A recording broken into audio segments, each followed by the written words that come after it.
All right, let's get to the big story this evening, and which honestly should be the biggest story in the planet. The climate is changing. There is no doubt about it.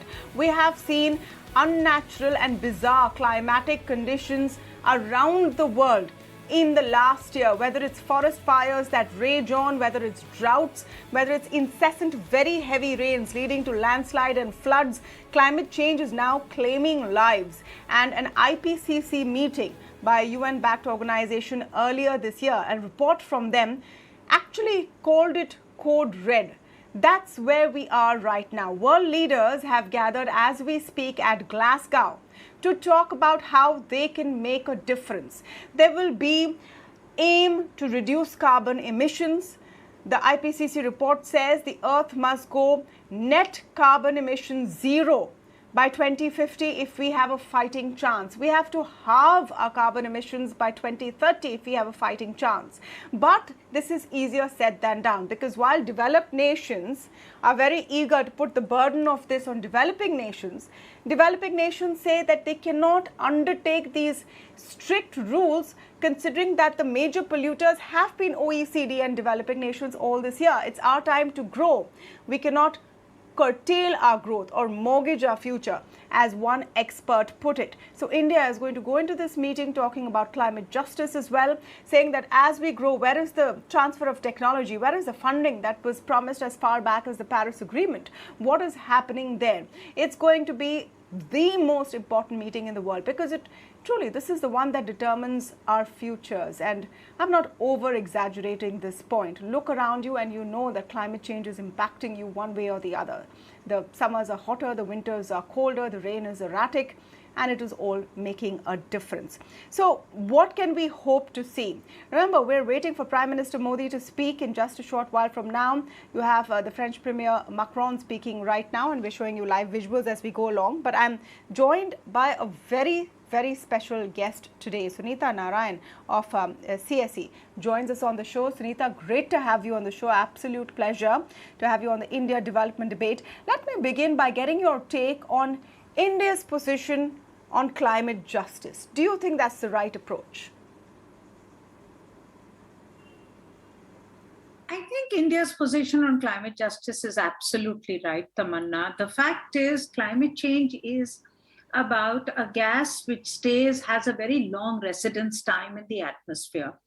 The fact also is, and there is no way you can slice, dice, put any data, you will find that there is gross injustice, inequity in the use of that carbon space. That very few countries in the world have overused, appropriated the carbon budget.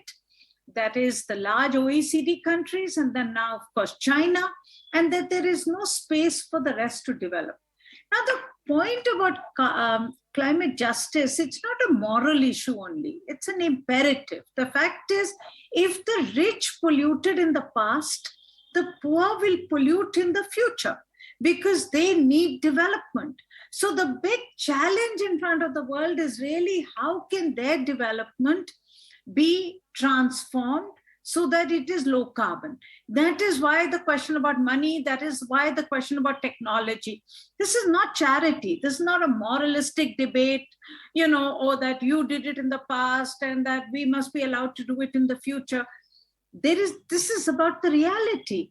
And this is why, Tamanna, in 1992, when the Framework Convention on Climate Change was agreed upon, the principle of common but differentiated responsibility, as it is known, CBDR, was simply this, that the rich would reduce, the poor would get the right to grow, but so that their growth is different, they would get money and technology. Money and technology has not come, and today the carbon budget is over. The question now is what happens to 66% of the world's population that still doesn't have the right to development? You can't just make them go away. This is the question in front of COP, a question that for the last 30 years, the industrial world has been trying to avoid and deflect. Let's look at this in the context of the IPCC report that came out earlier this year, which was an alarming one. As a climate activist, Sunita Narain, are you concerned today that every nation is going to be approaching this meeting from a point of view of negotiation. Let's see if we can get away with doing the least. Can we really afford that right now? Absolutely, Tamanna. I think the negotiations today have just lost touch with reality. I mean, the IPCC report has a very dire warning. The Secretary General of the UN has called it code red for the planet. Yesterday, the World Meteorological Organization has published a report on extreme weather events and has shown us how dire the situation is, how extreme weather events are increasing, how this has an impact on the economies of very poor countries and on the poor in our country. But the fact of it is that by talking about this, we are not going to solve it. And this is where the big question confronts COP. I mean, IPCC said that the world needs to be net zero in 2050, needs to halve its emissions by 2030. Given the fact that you have such a disproportionate, inequitable use of that carbon budget, now you can argue today, as some countries would like to, that, sorry, the party is over. You came late to the party. I mean, China has built all its power plants. We have built all our power plants. India hasn't. Africa isn't. Now you have no space to grow. But that very, it's like a climate apartheid. It's like saying there is nothing left. But the reality is, even if they say there is nothing left, there are human beings. They will require basic energy. They will require the right to develop. And so I think the IPCC report is a dire warning. As an environmentalist, as a climate activist, I'm absolutely clear that the future is catastrophic, but I'm also very clear that unless we confront the most inconvenient truth of climate change, which is that the developing, emerging world will require the right to develop, and to develop differently, it requires finance and technology, we will not be able to have an effective agreement. So I think that is really how COP and Glasgow must confront this question. Let me talk about what India has been doing. So our position has been that we are well on track to complete all of our goals which were decided in the Paris Agreement and which we have to hit by 2030. So we're on track for that. We've been doing a good job. But do you think that India is doing enough, not just to show the world, but to protect our own people? So Tamanna, let's be very clear about this. And India is on track to meet its 2030 commitments. But India's commitments are really no commitments. Okay, we have basically argued, rightly so, that we have not contributed to the problem. We are not responsible. And therefore, the commitments that India has put forward till now has been an emission intensity reduction commitment, which really is something that we will meet.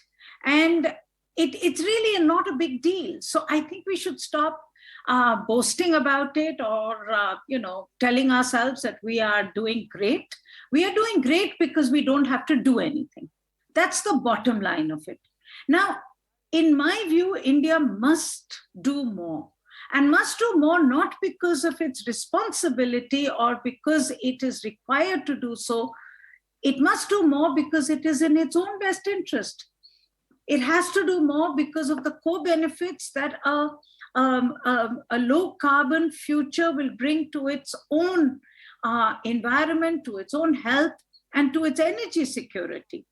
I think India has put out a very ambitious 450 gigawatt target for new renewables. This is not non-fossil fuel, this is new renewables.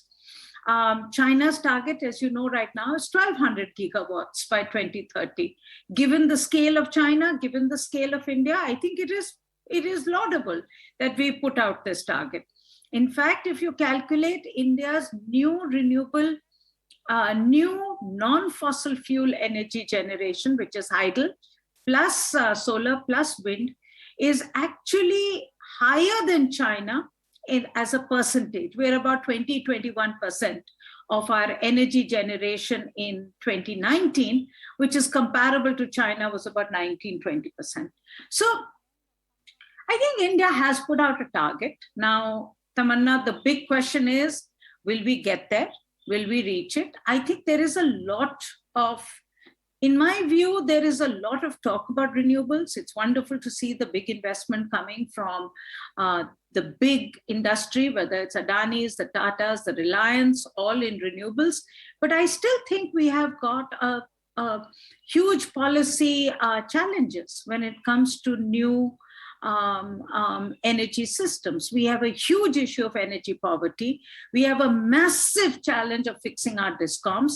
I mean, Tamanna, the one question that is always bothering me, and you as someone who knows this sector well will understand when I say this, the irony of India is that we use the dirtiest fuel, which is coal, cheapest, dirtiest coal energy source, and we justify this saying we need it because of the need of energy in our country. And yet, by the time that same energy is supplied, it's actually the most expensive energy in the world. So we take the cheapest source, and it is the most expensive when it is supplied. Yeah. Now, this has actually crippled us in terms of also our air pollution challenge. Today, all around Delhi, the biggest cause of air pollution is the use of coal in small, dirty boilers. You go to industry and you ask, why are you using coal? They say it's pure economics. 8 rupees a kg versus 44 rupees for gas. Yeah. Okay? We don't get energy. We don't get electricity. It's unreliable. So I think India needs to fix a lot of this for its own sake. And I certainly believe we can do a lot more, and we are not walking the talk. We have already diluted our thermal power standards. We have given them a license to pollute. Yeah. There's a lot more we need to do to fix our own local environment. Thank you so much, Sunita Narain, for joining us on what is a very crucial day with your perspective. And we can only hope that India takes positions and has policy which will not only be the right message to the world and to win an argument on a world stage, but to actually protect its own people. That is the need of the hour. So thank you for that. We're tracking that story right here on India Development Debate.